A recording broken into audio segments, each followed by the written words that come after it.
అందరికీ నమస్కారం అండి. నా పేరు కంగల శ్రీనివాసు, ఆదివాసీ ఉద్యోగుల సంఘం జిల్లా అధ్యక్షుడిని. మరి ఈరోజు రంపచోడవరం ఐటీడీ వద్ద మరి ముందుగానే పిలిపించినట్టుగాను జీవో నంబర్ 3 గురించి అన్ని ఆదివాసీ సంఘాలు, అన్ని ఉద్యోగ సంఘాలు, అన్ని ఉపాధ్యాయ సంఘాలు, అన్ని ప్రజా సంఘాలతో కలిపి మరి ఈరోజు ఐటీడీ ముందు భారీ ధర్నా మరి ఏర్పాటు చేయడం జరిగింది. ఈ ధర్నా ఎందుకంటే మరి గతంలో జీవో నంబర్ 3 అనేది ఉండేది. మరి అది సుప్రీంకోర్టు 2020లో కొట్టివేయడం వల్ల మరి మా ఇప్పుడు ఏజెన్సీలో ఉన్నటువంటి ఆదివాసీ పిల్లలందరూ కూడా రోడ్డును పడ్డ పరిస్థితి.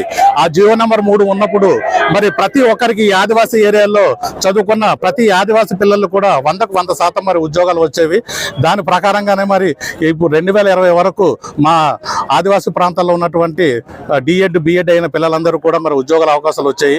కానీ ఎప్పుడైతే 2020లో సుప్రీంకోర్టు కొట్టివేయబడిందో అప్పటి నుండి మా పిల్లలకి ఒక్కటంటే ఒకటి ఉద్యోగం వచ్చే పరిస్థితి లేదు. దీనివల్ల మొత్తం మా పిల్లలందరూ కూడా ఈ రోజు రోడ్డునెక్కే పరిస్థితి వచ్చింది. దీని అంతటి కారణం ఇక్కడ ఉన్నటువంటి ప్రజాప్రతినిధులు, ప్రభుత్వాలు వాళ్ళ చేతగాని తనం వల్లనే మరి ఈ రోజు మరి జీవో నంబర్ 3 కోల్పోవడం జరిగింది. కాబట్టి ఈ జీవో నంబర్ 3 గతంలో ఏ ఉద్దేశంతో ఇచ్చింది, గతంలో ఉన్నటువంటి ప్రభుత్వాలు ఏ ఉద్దేశంతో ఇచ్చిందంటే అక్కడ ఏజెన్సీ ఏరియాలో భాష ఉంటుంది. ఆ భాష కేవలం అక్కడ ఉన్నటువంటి ట్రైబల్ గా మాత్రమే మాట్లాడగలరు. అలాగే 10th ఫెయిల్ అయినా ఇంటర్ ఫెయిల్ అయినా వీళ్ళందరినీ అలాగే వదిలేస్తే వీళ్ళు ఖచ్చితంగా ఇక్కడ ఉన్నటువంటి ఏజెన్సీలో ఉన్నటువంటి పిల్లలందరూ కూడా నక్సలిజం వైపు వెళ్లే ప్రమాదం కూడా ఉందని చెప్పేసి ఆ రోజు ఎన్టీ రామారావు గారు ఈ జీవోని ప్రవేశపెడితే మరి ఈ 2020లో ఒక నాన్ ట్రైబల్ మరి కోర్టుకు వెళ్ళి ఆ కోట్లు ఖర్చు పెట్టి మరి ఈ జీవో నంబర్ 3ని రద్దు చేయించడం జరిగింది.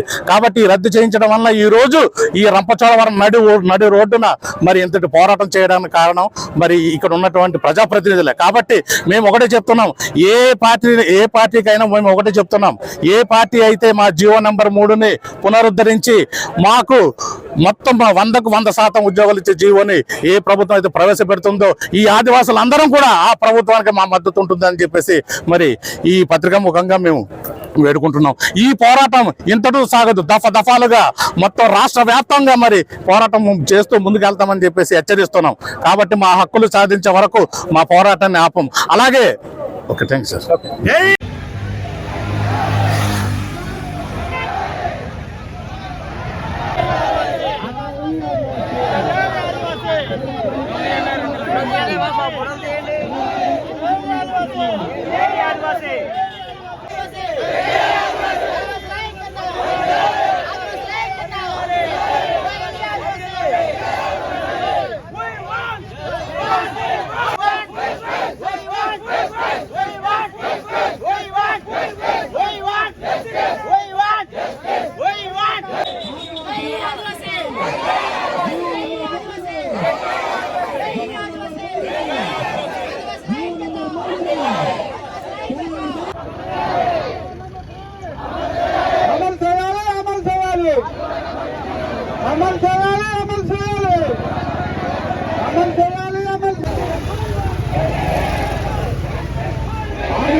నమ్మకంగా ఈ పోరాటం మీరు చేసుకుంటారు ఖచ్చితంగా ప్రభుత్వం దిగొస్తాయని చెప్పేసి మేము ఈ రకంగా చేయడం జరిగింది.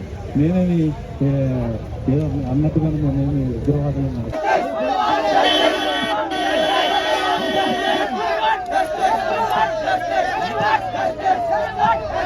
గొర్రెల్లాంటి ఉంటారు. కాబట్టి మా యొక్క మొరను ఆలకించి మా యొక్క ఆవేదనను చాలా గట్టిగా ప్రభుత్వం దృష్టికి తీసుకెళ్ళాలి. రేపు పొద్దున్న సార్ రేపు పొద్దున్న ఇదే